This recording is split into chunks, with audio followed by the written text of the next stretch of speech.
அடிப்படையில் சமூக நீதியும் அனைத்து பிரிவு மாணவர்களுக்கு சம வாய்ப்பையும் உறுதி செய்யக்கூடிய முன்னோடி சேர்க்கை முறையை முத்தமிழறிஞர் கலைஞர் அவர்கள் உருவாக்கினார். சமூக நீதியை நிலைநாட்டி கிராமப்புறங்களில் வாழக்கூடிய ஏழை எளிய மாணவர்களின் மருத்துவ கல்வி கனவை நனவாக்கக்கூடிய இந்த முறையால் தான் மாநிலத்தின் அனைத்து பகுதிகளில் இருந்தும் மருத்துவர்கள் உருவாகும் வாய்ப்பு ஏற்பட்டது. இதன் பயனாக மாநிலத்தின் அனைத்து பகுதிகளிலும் சிறப்பான மருத்துவ சேவைகளை வழங்கி வருகிறோம். ஆனால் நீட் தேர்வு முறை செயல்படுத்தப்பட்ட பின்னர் இந்த தேர்விற்கான பயிற்சி வகுப்புகளுக்கு சென்று பயிற்சி பெற இயலாத கிராமப்புற மாணவர்களுக்கும் ஏழை எளிய குடும்பங்களைச் சார்ந்த மாணவர்களுக்கும் மருத்துவ படிப்பு எட்டாக்கணி ஆகிவிட்டது. மாநிலத்தின் கிராம பகுதிகளிலும் பின்தங்கிய பகுதிகளிலும் வழங்கப்படும் மருத்துவ சேவைகளையும் எதிர்காலத்தில் இந்த முறை பாதிக்கும். நீட் தேர்வானது பயிற்சி வகுப்புகளுக்கு செல்லும் வசதி படைத்த நகர்ப்புற மாணவர்களுக்கு ஆதரவாக அமைந்துள்ளது என்பதிலும் இந்த தேர்வின் அடிப்படையிலான மருத்துவ மாணவர் சேர்க்கை முறை சமூக நீதிக்கு எதிரானதாக உள்ளது என்பதிலும் தமிழ்நாட்டு மக்கள், அரசியல் கட்சிகள், சமூக சிந்தனையாளர்கள் என அனைவரிடமும் உள்ள கருத்தொற்றுமையின் அடிப்படையில் சரியான மாற்று மருத்துவ மாணவர் சேர்க்கை முறை குறித்து பரிந்துரைப்பதற்காக ஓய்வு பெற்ற நீதியரசர் திரு A.K. ராஜன் அவர்கள் தலைமையில் ஒரு உயர்நிலை குழுவினை இந்த அரசு அமைத்தது. அந்த குழுவின் பரிந்துரை அடிப்படையில் இந்த சட்டமன்ற பேரவையில் 13/9/2021 அன்று தமிழ்நாடு மருத்துவ பட்டப்படிப்புகளுக்கான சேர்க்கை சட்டம் 2021 என்ற சட்ட முன்வடிவு ஒருமனதாக நிறைவேற்றப்பட்டும் நீண்ட சட்ட போராட்டத்திற்கு பிறகும் மாண்புமிகு ஆளுநர் ஒப்புதல் வழங்கப்படாமல் மறுபரிசீலனை செய்திட திருப்பி அனுப்பப்பட்டது. இந்நிலையில் என் தலைமையில் 5/2/2022 அன்று அனைத்து கட்சி கூட்டம் நடத்தப்பட்டு இந்த சட்ட முன்வடிவினை மீண்டும் தமிழ்நாடு சட்டமன்ற பேரவையில் அறிமுகப்படுத்துவது தொடர்பான தீர்மானம் ஒருமனதாக நிறைவேற்றப்பட்டு 8/2/2022 அன்று சட்ட முன்வடிவு மீண்டும் தமிழ்நாடு சட்டமன்ற பேரவையில் நிறைவேற்றப்பட்டது. மாண்புமிகு ஆளுநர் மூலம் மாண்புமிகு குடியரசுத் தலைவர் ஒப்புதலுக்காக ஒன்றிய அரசுக்கு அனுப்பப்பட்டது. இது குறித்து ஒன்றிய அரசின் சுகாதாரத்துறை, ஆயுஷ் துறை, உள்துறை, உயர்கல்வித்துறை என பல்வேறு அமைச்சகங்கள் கோரிய அனைத்து விளக்கங்களுக்கும் தமிழ்நாடு அரசு உடனுக்குடன் உரிய விளக்கங்களையும் வழங்கியது. ஆனால் இவற்றையெல்லாம் ஏற்காமல் நமது மாணவர்களுக்கு பெரும் பேரடியாக ஒன்றிய அரசு நமது நீட் விளக்க சட்டத்திற்கு ஒப்புதலை மறுத்துள்ளது என்ற வருந்தத்தக்க செய்தியை இந்த பேரவையில் கனத்த இதயத்துடன் தெரிவித்துக் கொள்கிறேன். மக்களால் தேர்ந்தெடுக்கப்பட்ட மாநில சட்டமன்றத்தின் மாண்பினை அவமதித்துள்ள ஒன்றிய அரசின் இத்தகைய எதேச்சதிகார போக்கு அரசமைப்பு சட்டம் தந்துள்ள கூட்டாட்சி கருத்தியல் வரலாற்றில் ஒரு கருப்பு அத்தியாயம். தமிழ்நாட்டு மக்களின் எண்ணங்களையும் இந்த பேரவையின் தீர்மானங்களையும் ஒன்றிய அரசு கருத்தில் கொள்ளவே இல்லை. இதனை மக்கள் கவனித்துக் கொண்டுதான் இருக்கிறார்கள். மாண்புமிகு பேரவைத் தலைவர் அவர்களே, ஒன்றிய அரசு நமது கோரிக்கையை நிராகரித்திருக்கலாம். ஆனால் நீட் தேர்வு முறையை அகற்றுவதற்கான நமது போராட்டம் எந்த வகையிலும் முடிந்துவிடவில்லை என்பதையும் இந்த போராட்டத்தின் அடுத்த கட்டத்தில் நாம் எடுக்க வேண்டிய சட்டபூர்வமான நடவடிக்கைகள் குறித்து சட்ட வல்லுநர்களிடமும் கலந்து ஆலோசிக்கப்படும். மேலும் இது தொடர்பாக அனைத்து சட்டமன்ற கட்சித் தலைவர்களிடமும் ஒரு கலந்து ஆலோசனை கூட்டம் வரும் 9ஆம் தேதி அன்று மாலை தலைமைச் செயலகத்தில் நடத்தப்பட உள்ளது. அதில் நமது சட்டமன்ற கட்சித் தலைவர்கள் அனைவரும் கலந்து கொள்ளுமாறு இத்தருணத்தில் தங்கள் வாயிலாக அன்புடன் கேட்டுக்கொள்கிறேன். தமிழ்நாட்டின் மருத்துவக் கல்லூரி கனவோடு கல்வி பயிலும் லட்சக்கணக்கான மாணவர்கள் மற்றும் பெற்றோர்களின் சார்பாக அவர்களின் கனவை நனவாக்க தமிழ்நாடு அரசு உறுதியோடு சட்ட ரீதியான அனைத்து நடவடிக்கை எடுக்கும் என்பதையும் இந்த பேரவையின் வாயிலாக நான் தெரிவித்துக் கொண்டு அமைகிறேன். அவசரம்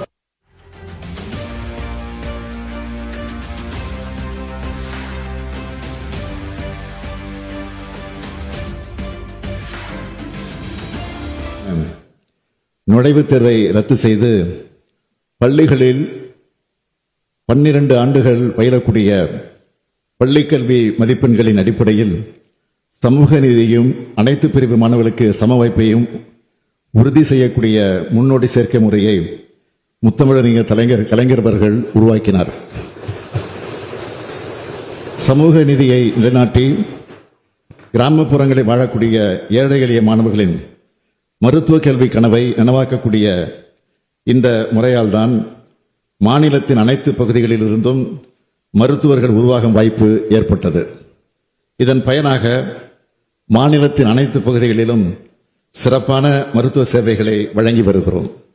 ஆனால் நீட் தேர்வு முறை செயல்படுத்தப்பட்ட பின்னர் இந்த தேர்விற்கான பயிற்சி வகுப்புகளுக்கு சென்று பயிற்சி பெற இயலாத கிராமப்புற மாணவர்களுக்கும் ஏழை எளிய குடும்பங்களைச் சார்ந்த மாணவர்களுக்கும் மருத்துவ படிப்பு எட்டாக்கணி ஆகிவிட்டது.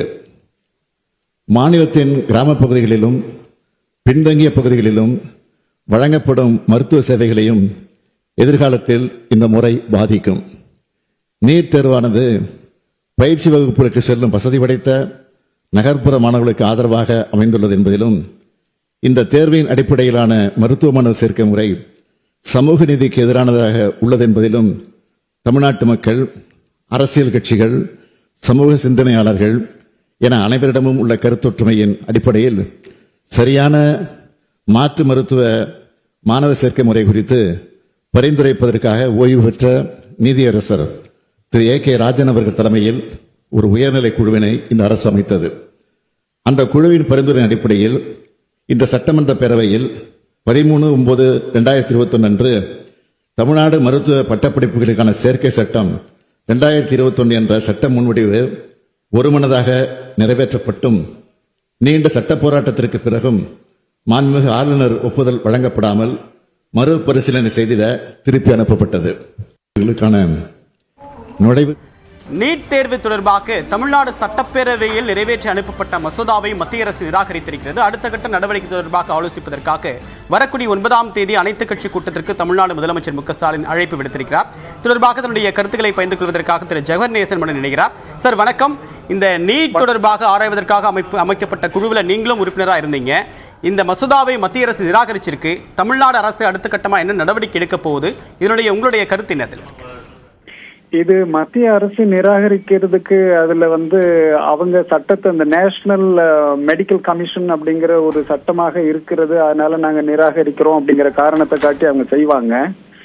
ஆனாலும் அந்த கமிஷனுடைய அந்த சட்டமே, அந்த சட்ட திருத்தமே தவறானது. அதாவது நீட் என்பது நாம அந்த ரிப்போர்ட்ல நல்ல அதுல நிறைய ஆதாரங்கள் கொடுத்து அது எப்படி மருத்துவ கல்வியையும் மருத்துவ சேவையையும் தமிழ்நாட்டு மக்களுடைய மருத்துவ சேவையை பாதிக்குது, அதே மாதிரி மருத்துவ கல்வியிலும் அது பிரைவேடைஸ் பண்ணுது, கமர்ஷியலைஸ் பண்ணுது அப்படின்னு சொல்லி நிரூபிக்கப்பட்டது.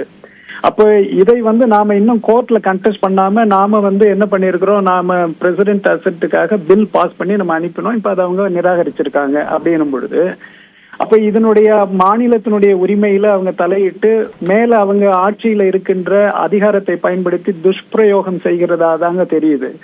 அதாவது ஒரு மக்களுக்கு உண்டான கல்வி, மக்களுக்கு அதன் மூலமாக கிடைக்கக்கூடிய மருத்துவ சேவைங்கிறது தான் நோக்கமா இருக்குமே ஒழிய சென்ட்ரலைசேஷன் அப்படிங்கிறது மட்டுமே மருத்துவ கல்வியையும் மருத்துவ சேவையையும் அது மக்களுக்கு கொடுக்க போறது இல்லை அப்படிங்கிறது தான். தமிழ்நாட்டுக்கு மட்டுமல்ல, அகில இந்தியாவில் இருக்கின்ற அனைத்து மாநிலங்களுக்கும் இது பொருந்தும். அப்போ அவங்க ஒருவேளை இது போன்ற ஒரு ஆய்வு அறிக்கையை நாங்க செய்தது போன்று அதை தயார் செய்திருந்தாங்கன்னா அந்த மாநிலங்கள்லயும் இதே பிரச்சனை தான் இருக்கும். பல மாநிலங்களும் இதற்கு குரல் கொடுத்திருக்காங்க அந்த காலத்துல நம்ம அந்த நீட் அறிக்கையை வெளியிடும் பொழுது.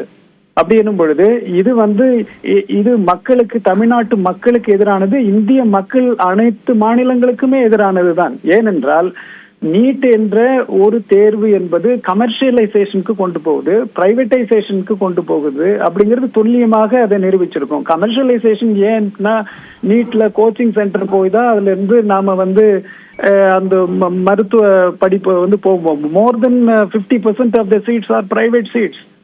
அப்போ அதுல 15 மார்க் வாங்குறவன் 17% மார்க் வாங்குறவன் தான் அதுல போய் பணம் இருக்கிறதுனால அதுல போய் சேர்றாங்க போது அப்ப மருத்துவம் என்பது கமர்ஷியலைஸ் ஆகுது. பணம் உள்ளவன் தான் படிக்கிறாங்க பொழுது கிராமத்தில் உள்ள மாணவர்கள் புறக்கணிக்கப்படுகிறார்கள். மத்திய அரசு ஏன் இதை நிராகரிச்சாங்க அப்படின்ற தகவல் வெளிவந்திருக்கா? இன்னும் தமிழ்நாடு அரசுக்கு என்னென்ன சட்ட வாய்ப்புகள் எல்லாமே இருக்கு? சட்ட வாய்ப்புகள் வந்து ஏனென்றால் இதுல வந்து இப்ப தமிழக அரசு எடுத்தது சரியான முடிவு. ஒரு மருத்துவ மசோதா போட்டு அதன் மூலமாக பிரசிடென்சியல் அசென்ட் வாங்கி அதை சட்ட திருத்தம் செய்துவிட்டால் தமிழ்நாட்டிற்கு விலக்கு கிடைத்துவிடும் அப்படிங்கிறது சரியான போக்கு. ஆனால் ஒன்றிய அரசு அதை ஏற்க மறுக்கிறது எனும் பொழுது நமக்கு இருக்கின்ற ஒரே வாய்ப்பு வந்து நம்ம கோர்ட்டுக்கு போறதுதான் அடுத்தது. ஏற்கனவே ஒரு முடிவு எடுத்திருக்கோம். அது வந்து லெஜிஸ்லேஷன் மூலமாக அந்த மாற்றத்தை கொண்டு வரலாம்னு நினைத்தோம். பெருந்தன்மையுடன் அந்த ஒன்றிய அரசு இதை ஏற்றுக்கொண்டிருக்க வேண்டும். தமிழ்நாட்டு மக்களுடைய உரிமைகளையும் அவர்களுடைய மருத்துவ அந்த ஸ்டேட்டஸ் அதையெல்லாம் பாதுகாக்க அவங்க மறுக்கிறாங்க. அப்படி எனும் பொழுது இப்போ நமக்கு இருக்கின்ற ஒரே வாய்ப்பு கோர்ட் தான். அப்ப நாம கோர்ட்ல போயிட்டு இதை கண்டெஸ்ட் பண்ணி இது அரசியல் அமைப்பிற்கு எதிரானது, நேஷனல் மெடிக்கல் கமிஷன்ல இருக்கின்ற நீட் என்ற ஒரு சட்டப்பிரிவை இதை அகற்ற வேண்டும் என்பதுதான் நம்ம வந்து கோர்ட்ல கண்டெஸ்ட் பண்ண வேண்டியது. ஏன் அதை அப்படி கண்டெஸ்ட் பண்ணும் என்றால் இது வந்து மாநில கல்வி உரிமையில தலையிடுகிறது. நாம என்ட்ரி 32ல ரொம்ப தெளிவாகவே இருக்கு. இன்னும் கல்வி வந்து மாநில உரிமையில தான் இருக்கு, கன்கரண்ட் லிஸ்ட்ல இருந்தால் கூட. அப்படி எனும் பொழுது நீட் என்பது இது வந்து அட்மிஷன்ல வருது. அப்ப அட்மிஷன் என்பது ரெகுலேஷன்ல வருது. ரெகுலேஷன் என்பது மாநில உரிமை. கல்வி ரெகுலேஷன் என்பது மாநில உரிமை. அப்படி எனும் பொழுது அப்ப இந்த ப்ரொவிஷன்ஸை வைத்து நாம வந்து கோர்ட்ல கண்டெஸ்ட் பண்ணி, அதே நேரம் நாம ரிப்போர்ட்ல தெளிவாக ஆய்வுபூர்வமாக எழுதியிருக்கிறோம். அதுல வந்து எவ்வளவு பாதிப்புகளை மருத்துவ கல்வியிலோ மருத்துவ சேவையிலும் இது ஏற்படுத்த போகிறது. அப்ப இது இரண்டையும் வைத்துக்கொண்டு, ஒன்று இந்த பாதிப்பு மருத்துவ கல்வி மருத்துவ சேவை, இன்னொன்று இது கல்வி உரிமைக்கு எதிரானது. அப்படி எனும்போது இது இரண்டையும் வைத்துக்கொண்டு நாம வந்து கோர்ட்ல கண்டெஸ்ட் பண்ண வேண்டியதுதான் அடுத்து இருக்கின்ற பாதையாக நான் கருதுகிறேன். இதை இனிமேல் விட முடியாது. ஏனென்றால் நேஷனல் மெடிக்கல் கமிஷன் என்ற ஒரு அந்த சட்ட வடிவமே தவறானது, அந்த ஆக்டே தவறானது. அந்த ஆக்ட்ல வந்து அவங்க சென்ட்ரலைஸ் பண்ணி ரெகுலேஷனை கொண்டு வந்தது சட்டத்திற்கு எதிரானது, இந்தியன் கான்ஸ்டிடியூஷன் அமைப்புக்கே அது எதிரானது. அதனால் இது கோர்ட்ல தான் இனிமேல் கண்டெஸ்ட் பண்றது சரியா இருக்கும்னு நான் நினைக்கிறேங்க. மக்களும் ஒன்று திரட்டி நாம வந்து எதிர்கொன்றவை தமிழக மக்கள் காட்டியாக வேண்டும். அனைத்து மாநிலங்களில் உள்ள மற்ற பிற மக்களுக்கும் இந்த செய்தியை நம்ம கொண்டு போய் சேர்க்கணும். ஏன்னா அவங்களுக்கு புரிதல் இல்லாம இருக்கிறாங்க. அது அந்த மாநிலங்களுக்கும் இந்த பாதிப்பை ஏற்படுத்த போகின்றது தான் இன்னும் லாங் டேர்ம்ல. உங்களுடைய கருத்துக்களுக்கு மிக்க நன்றி திரு ஜவஹர் நேசன். இந்த சூழ்நிலையில் தற்போது சட்டப்பேரவையில் அதிமுக எம்எல்ஏக்கள் அமளியில் ஈடுபட்டு வருகின்றனர். சட்ட ஒழுங்கு தொடர்பாக பேச அனுமதிக்கவில்லை என்று கூறி, நேரமில்லா நேரத்தில் எதிர்க்கட்சித் தலைவர் பேச வழங்கவில்லை என்று கூறி தற்போது அதிமுக எம்எல்ஏக்கள் அமளியில் ஈடுபட்டு வருகின்றனர். தொடர்பாக அண்மை தகவலை பார்த்து வருகிறோம். தற்போது அவர்கள் வெளிநடப்பும் செய்திருக்கின்றனர். இன்று தமிழ்நாடு சட்டப்பேரவையில் தமிழ்நாடு முதலமைச்சர் மு க ஸ்டாலின் தற்போது சற்று நேரத்திற்கு முன்னதாக நீட் விலக்கு மசோதாவை மத்திய அரசு தற்போது ஏற்றுக்கொள்ளவில்லை, இதை நிராகரித்திருக்கிறது என்று கூறி அடுத்த கட்ட நடவடிக்கை தொடர்பாக பேசிய நிலையில் தற்போது அதிமுகவினர் பேச அனுமதி வழங்கவில்லை என்று கூறி தற்போது வெளிநடப்பு செய்திருக்கின்றனர். விவரங்களோடு நிகழ்ந்த சிறப்பு செய்தியாளர் அபினேஷ், விவரம் என்ன? அதிமுக வெளிநடப்பு செய்ததற்கான காரணம் என்ன? தமிழ்நாடு சட்டப்பேரவையில் இன்றைக்கு நேரமில்லா நேரத்தில் எதிர்க்கட்சி தலைவர் எடப்பாடி பழனிசாமி நிகழ்வு குறித்து பேசுவதற்காக வருகிறார். ஆனால் அதற்கெனவே அனுமதி பேச முடியும். அந்த அடிப்படையில இந்த நிகழ்வு குறித்து நீங்க பேச முடியும் அப்படின்னு எதிர்க்கட்சி தலைவர் பேசிய சில கருத்துக்களை வந்து அவை குறிப்பிலிருந்து சபாநாயகர் நீக்கினார். இதற்கு தெரிவித்து பேசுவதற்கு வாய்ப்பு அளிக்க அதிமுக பேரவைக்குள்ளே அனைத்து சட்டமன்ற அதிமுக ஈடுபட்டனர்.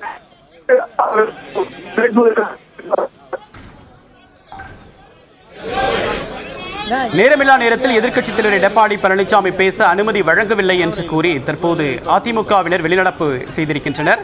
கடந்த சில நாட்களுக்கு முன்னதாக இதே மானிய கோரிக்கை மீதான விவாதத்தின் போது உரிய நேரத்திற்கு முன்னதாக தெரிவிக்காமல் எதை பற்றி பேசுகிறோம் என்பது அவை மரபின் அடிப்படையில் தெரிவிக்காமல் பேச அனுமதி வழங்கவில்லை என்று கூறி இதேபோன்று அதிமுகவினர் அமளியில் ஈடுபட்ட நிலையில் தற்போது மீண்டும் இதே விவகாரம் தற்போது அதிமுக தரப்பில் முன்வைக்கப்பட்டிருக்கிறது. அந்த காட்சிகளை தற்போது பார்க்கலாம்.